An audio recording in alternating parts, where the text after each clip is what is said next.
За өнөөдөр санал авах өдрийн өмнөх өдөр буюу 2016 оны 18-ны өдрийн өдөр бол зөөврийн битүүмжилсэн хайрцагт санал авах үйл ажиллагаа зохион байгуулагдаж байгаа. За энэ үйл ажиллагаа нь бол 20 цаг хүртэл явагдана.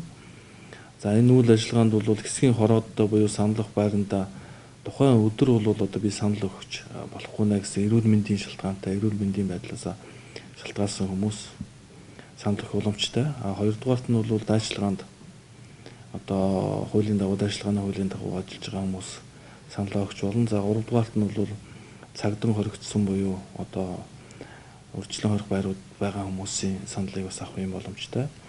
За мөн дээрээс нь бол сонгуулийн байгууллагт одоо 19-ний өдөр одоо сонгуулийн байгууллагт яг ажиллах сонгуулийн санал авах байрны зохион байгуулагч, ахлах зохион байгуулагч, за улсын бүртгэлийн байгууллагын итгэмжлэгдсэн ажилтан, за саналын хуудас болон тэр санал авах байрыг одоо хамгаалж байгаа цагдаагийн албан хаагчид, за мөн санал тоолох төхөөрөмжийг бас ажилуулдаг мэдээлэл технологийн баг, даамал гэх мэтлэнгийн одоо энэ хүмүүс маань бол өнөөдөр бол санал авах юм боломжтой байгаа.